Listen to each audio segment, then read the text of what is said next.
Wonder Woman issue 5. Greg Rucka writing. Liam Sharp is back on the art, which means it's a present day. Not a pleasant. It is a pleasant day. Well, for us to read it, Yes. not for the characters. Speaking of Liam Sharp, he just got an exclusive contract with DC, did he not? He did. He did get an exclusive contract with DC. Yeah, well deserved, and a great steal for DC for if Wonder Woman does end and he moves on. It's great to know we'll have him sticking around. Yeah, I can see him drawing Batman. Not long after, whenever he's done with Wonder Woman. Drawing anything, I don't care. I hope they keep this colorist with him. Yeah, because it's fantastic. Oh, that's that first page with the tree and the cat and the tree and the car and the headlights. All the little church spire. Oh, it's gorgeous, isn't it? Yeah, it's beautiful stuff. Beautiful stuff. So the gist of this issue is that Steve Trevor and his men have been captured by what's his name? Urs Kataga. No, not him. The human. The other guy. Yeah. It's Ulaga or something like that. Kulaga. Yeah. The names are not easy to remember, are they? No. I don't have. Well, I just remember Urs Kataga because I knew Pete was going to mess it up like last time. So I Urs Kataga. Yeah. Fuck you, Urs Kataga. You should have heard me at work yesterday reading it, just yelling that out. They thought I was having a stroke. But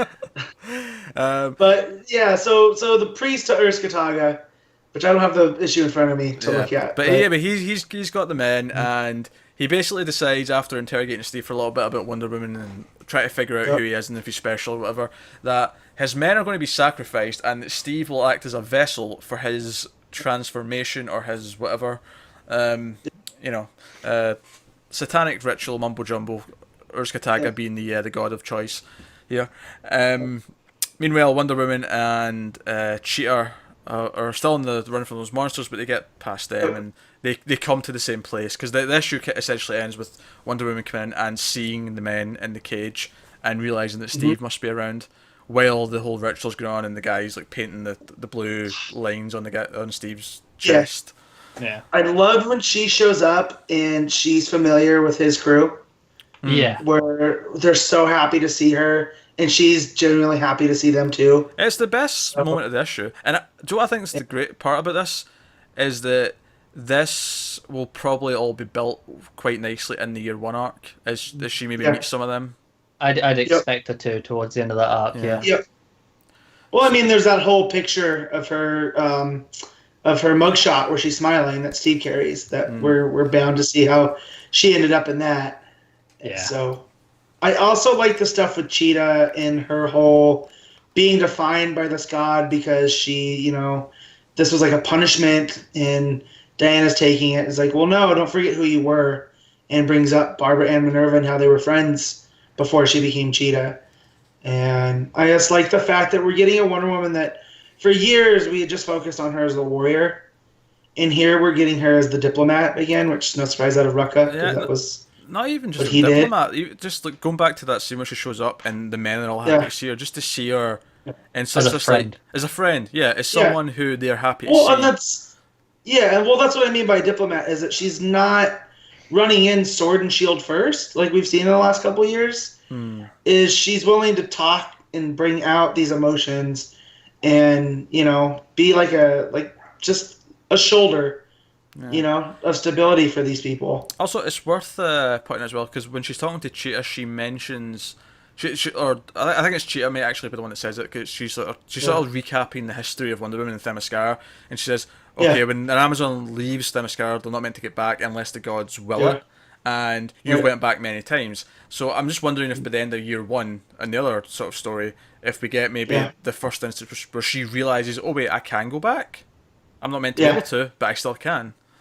Right. Yeah. Well, because remember in the year one arc, the gods are acting up, and that's what kind of facilitates. That's how Steve kind of gets there. Is there's like a void, and her getting bit by that snake at that Tim Burton looking tree.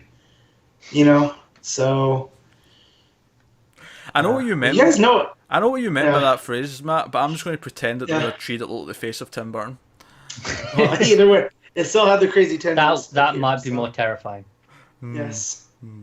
So it's interesting to see there that he's weaving the story. And, I get if Rucka is kind of over DC again because he doesn't seem to play well with with their editorial team. Like, I'm sure him and Jeff are good friends, and him and some of the other guys, but You know what? I'm not even sure it's entirely that, because he doesn't really do much for Marvel anyway. I think he just likes doing his own thing. Yeah. Well, that's what I was gonna say. He's so used to just doing it, like with Lazarus and what's that other one? The other detective book. Well, not just Black Magic, Stumptown, that he has. Like he just kind of does them when he wants, and that's when they come out. And then they announced he has this other one coming up soon. Yeah. I think is that an Image book? Yeah, it is. Image book. Yeah. Yeah, so I just think he likes, like Brubaker, he's the same way. He just kind of over the entire, Big Two system. And Fraction did the same thing, didn't he? Yep. Yeah. So, but, if he does leave, we'll have two so far great stories. And he's laying a foundation for a new version of Wonder Woman. And so, hey, I mean, we know that Scott Snyder and Capullo are meant to be getting another big DC book next year. Maybe they're going to Wonder Woman. Just a thought. Oh, that'd be great. I'd be down for that.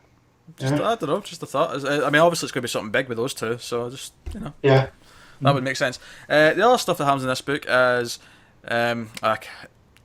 Etta goes to see Candy. Yeah, there you go. And Candy's revealed to be working for someone evil. There's evilness afoot. Because this weird robot thing shows up. I wouldn't necessarily say evil. I would say it's a wild card. It does, whoever's talking through that robot does say, "Oh, Steve's about to hand the Amazon right in our hands." Yeah, sounds evil to me. There's evil afoot. Yeah, definitely. I think it's a swerve. Okay. It feels too obvious, doesn't it? Mm-hmm. Yeah. But do we have any idea? Do we have any idea who's talking to her though? Do we know who this is? No. So they said something about the Doctor. Now, from a somewhat knowledge of Wonder Woman, one of her main villains was Dr. Psycho. So I think I would find it weird for him to address Doctor, Rucka to write that in and have it not be him. But again, it could be a swerve, and sometimes a swerve is no swerve. Hey, could be Hugo Strange for all we know. So yeah, it's just a doctor. Or it could be another Amazonian that left the island, and Dr. Manhattan. I'm kidding. I'm not being serious. Was blue light coming from that robot? There's one other thing that stuck out to me a little bit earlier. When that priest with Steve, and there's that lovely panel layout of like the green husk thing. Yeah. Does that not remind you of like the Swamp body Thing? of an older Swamp Thing? Yeah. Yeah, that's what I was thinking. Like one of the other, like, I don't know if it is meant to be or not, but one of the previous Swamp Things. It reminded me a lot of the way the panels were broken up in Scott Snyder's Swamp Thing.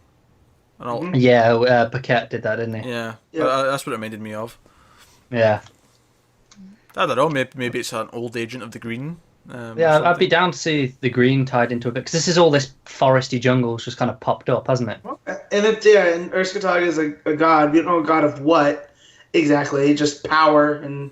Yeah, it'd be intriguing if the Green did pop up in this. Yeah, that'd be cool.